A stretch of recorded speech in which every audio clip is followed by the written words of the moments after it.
Alright, back for a second time because my first video was about 12 minutes and got rejected on the basis of length, and I didn't feel like dividing into two. So, back again. I'm only going to cover the fights that we saw because I can't really comment on what I did not see, although I have play-by-plays for all the fights, but still. First up, we have... what was first? Oh, yes. Rich Clemente and Melvin Guillard. I predicted Clemente on this one, and he didn't let me down. I said he could get him to the ground, he could submit him. I didn't see it coming in the first round, though, because Melvin usually is pretty tough in the first round. But nonetheless, they exchanged some hands, and I'd say the striking was kind of even. I wouldn't say there was a particular definitive edge to either fighter. Rich got him down. Rich got his back. Worked for a rear naked choke, could not get it. Melvin managed to get out of it, rolled into Rich's guard, even got back to his feet, but then he got dragged back down. Once again, Rich had his back, locked on a body triangle, and got the rear naked choke. It's done.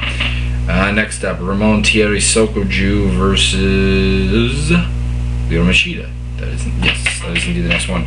Machida stunned, or Sokoju stunned Machida early, took him down.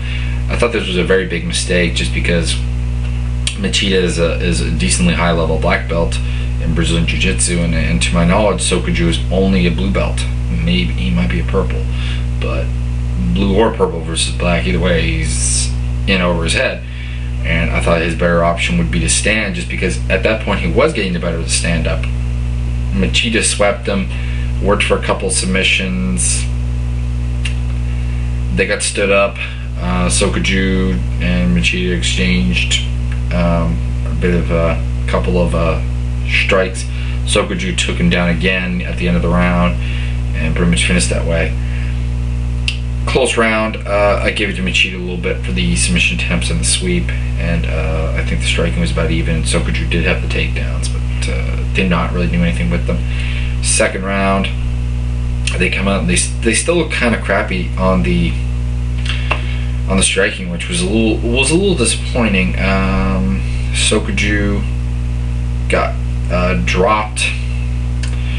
Machida followed him to the ground, started working particularly for an arm triangle. He got good position and eventually secured it. He just showed superior ground game, wins by submission in the second round. Like I said, I don't know why Sokoju took him down. I mean, Sokoju, I think his only way to win this was on the feet, and I think it was a bit weak from the Team Quest boys. They continue with this trend with Sal Palele versus Sanchez. This is easily the worst Sal Palele has looked. What?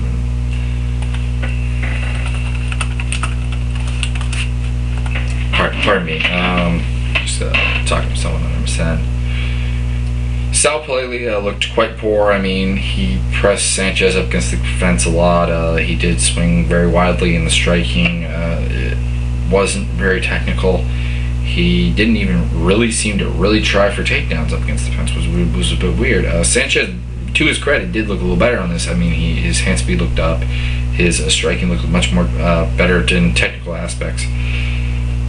He eventually got a doctor's stoppage when Sal was complaining about his eye, and he had a cut here, which might have been part of it, might not have been. That was in the third round. Up to that point, the fight was quite clearly Eddie Sanchez's anyway, so it's not like this is a doctor's stoppage. It's going to take it anyway. Finally, we get to Vanderlei Silva, Chuck Liddell. Chuck, minorly surprised that Chuck went for takedowns a couple times, and I'm not surprised they succeed because Silva's takedown defense is not that great, and Chuck's takedowns are very good. People forget this. He's a very good wrestler.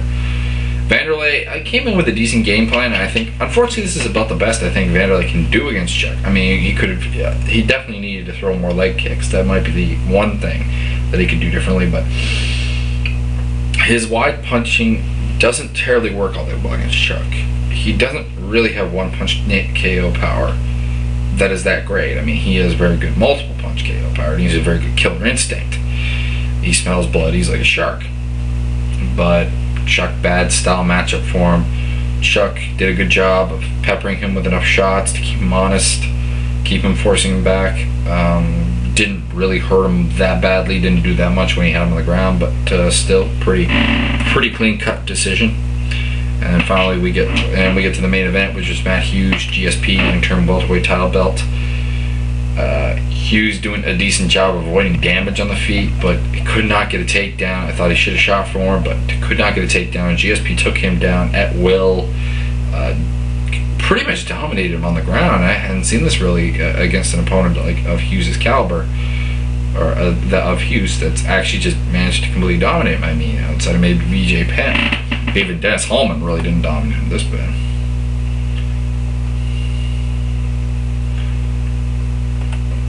What else is there to say on this one other than, yeah, I mean, GSP with a couple nice submission attempts, eventually got the arm bar. He just looked really good in this fight. I hate to be going up against GSP. After that, they showed the Manny Gambieri Nate Moore fight. Nate Moore a little disappointing in his ground game. I thought his defense would be a little better. I mean, he is training under Jeff Curran's camp, Team Curran, but you take what you can get. He got submitted with an ankle lock and apparently injured his knee. Manny looked good. Hopefully he takes some time off though to make sure that shoulder stays good.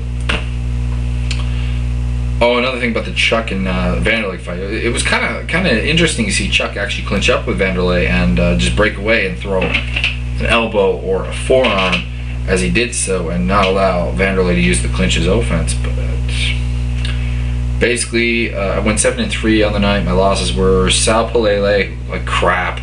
Luis Arthur Kane, who got disqualified against James Irvin, which kind of peeved me out because according to the play-by-play, it looked like he was winning pretty good. And who else did I lose on?